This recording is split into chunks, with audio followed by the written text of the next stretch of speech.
যাবো না। কি হলো তোমার? কি হবে আবার? আমি সকালবেলা মাংস এনে দিলাম, মাংস হয়? আরে মাংস আছে, বিকেলে মা আসবে তখন রান্না করবো, তখন না হয় খেও। ও বাবা, এইদিকে তোমার স্বামী যে একেবারে শুকিয়ে যে একবার পাটকাটি হয়ে যাচ্ছে সে চিন্তা নাই, আর তুমি মালে পড়েছো। আমাকে দেখে কি তোমার গরু মনে হয়েছে যে আমি কচুতে ভাত খাবো? তা খেতে হলে এই দিয়ে খাও, না হলে চলে যাও বাইরে, ওখানে খাবা মাংস ভাত 3 বেলা। হ্যাঁ, আমি বাইরে ছিলাম ঠিকই ছিলাম, দুবেলা আলু সানা ভাত খেলে না শান্তিতে থাকতাম। এই বাড়িতে তোর কাছে রোজ রোজ খিচির পিচির তো চিন্তা হতো না। কে বলেছে তোমাকে বাইরে থাকতে? চলে যাও বাইরে, 1 সপ্তাহ তো হয়ে গেল বাড়িতে বসে বসে গিলছো। হ্যাঁ, আমি তাই চলে যাচ্ছি। হ্যাঁ, তাই চলেই যাও। হ্যাঁ, এটা তো তোদের বাড়ি ঘর, আমার তো কিছু নাই। শালা কথা শুনে মনে হচ্ছে একেবারে মুখে মেরে মুখ ফাটে দিই। এটা খাবে না, ওটা খাবে না, আবার বেশি বেশি কথা। এই স্টেশন ভাড়া কত গো? 20 টাকা। 20 টাকা? এইটুকুন আর এইটুকুন যাবার তোমাকে 20 টাকা দিতে হবে?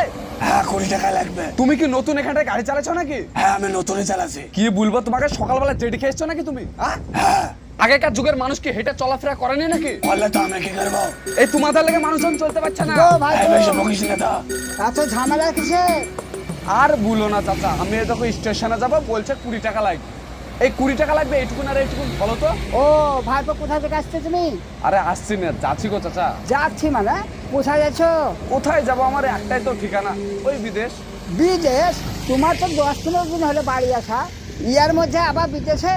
কি আর দুঃখের কথা বলবো চাচা, আর না বললেও থাকতে পারছি না। আমার বাড়িতে এত বড় একটা ব্যারেল আছে, ওই ব্যারেলে যদি গোটা দুনিয়া ধান এনে ঢুকি দাও তাও পূরণ করতে পারবে না।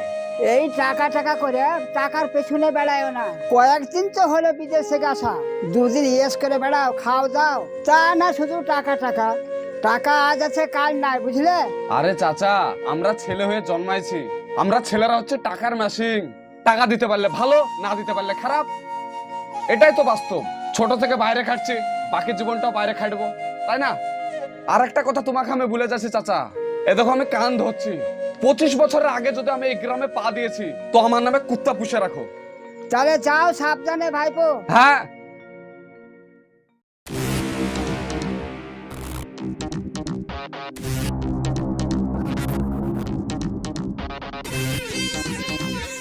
এই খোকা, তোমার বাড়ি কোথায় গো? রোজ রোজ আমার বাড়িতে কি করতে আসো? হ্যাঁ ও বৌমা, হ্যাঁ বলে। বাইরে একটু আসো তো। কি হয়েছে? এই ছেলেটা কে গো? আরে ওকে চিনতে পারছো না? ও তোমার দুঃসম্পর্কের খালাতো ভাই। তোমার খালায় তো ভাই তো। আমার ছেলে যতদিন বাড়িতে ছিল কই তো একদিন আসেনি। আর আমার ছেলে যেই বিদেশে চলেছে অমনি লক লক করে আসে, আর তোমার সামনে পিছিয়ে পিছিয়ে কি গায়?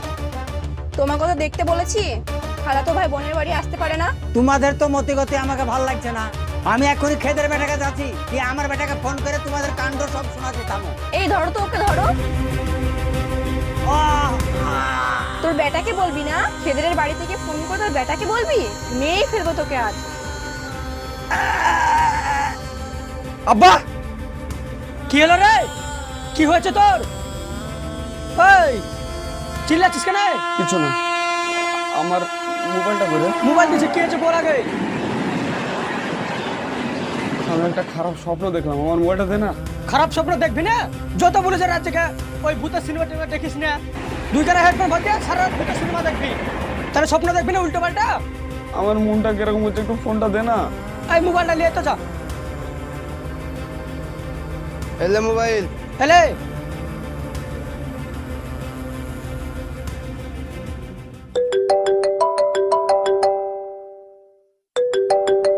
হ্যালো।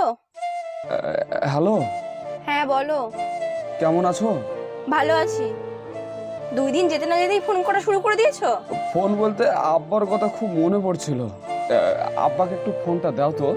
সব সময় আব্বার আব্বা, তোমার আব্বা না জানি না কোথায় গেছে।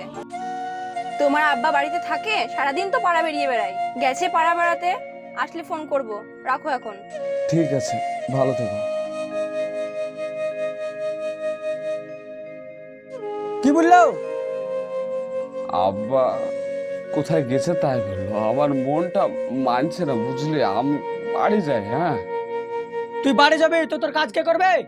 ঠিকাদার সেদিন কি বললো শুনতে পেলি না? পরশুদিন কি বললো? ঠিকাদারের টাকা শোধ করবি, দিয়ে বাড়ি যেতে বললো না? চউট কাজ করবি, আর ওই রাত জেগে ভূতের সিনেমা টিনেমা দেখবি না, মনে থাকে জানে।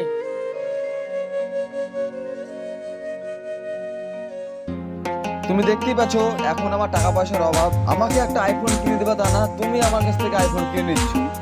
সকাল সকাল আমার 1.5 লাখ টাকা চলে গেল, সেই সহ্য করা যায়? আরে আমি এখন যাই, হ্যাঁ পরে আসবো। তোমার তো আজ আসার কথা ছিল না? আসবা তো কল করে আমাকে জানাওনি তো তুমি? আব্বা কই? কেন তুমি জানো না? আব্বা কই? আরে তুমি কি বলছো এসব? ওই তোকে আমি যেটা জিজ্ঞাসা করেছি সেটার উত্তর দিবি। আব্বা কই?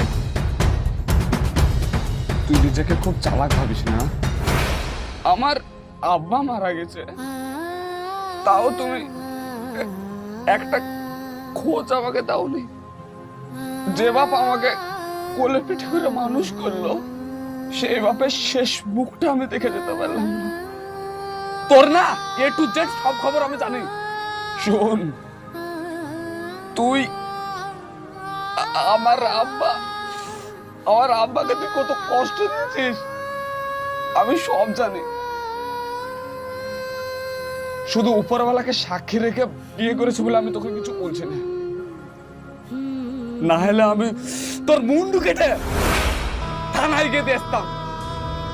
আমার বাড়ি থেকে তুই চলে যা, এমনিতে আমার মাথা খারাপ হয়ে গেছে। যা যা যা যা যা যা। আরে যা না, যা যা যা যা যা। একটা ছেলে বিদেশে কিসের জন্য কাজে যায় বলুন তো? নিশ্চয় তার পরিবারের আর্থিক সমস্যার জন্যই যায়। বিদেশ থেকে এসে যদি দেখে তার বউ অন্যজনের সঙ্গে সংসার করছে, তাহলে তার মেজাজটা কোথায় যাবে বলেন তো? ওই কথায় বলে না, যার জন্য বিদেশে 25 বছর কাটালাম সেই হলো না আপন। এইরকম ঘটনা অনেক প্রবাসী ভাইদের সঙ্গে ঘটেছে। এই বিষয়ে আপনাদের মতামত কি? অবশ্যই কমেন্ট করে জানাবেন। ভালো থাকবেন, সুস্থ থাকবেন, দেখা হচ্ছে আপনাদের সঙ্গে আবার নেক্সট ভিডিওতে।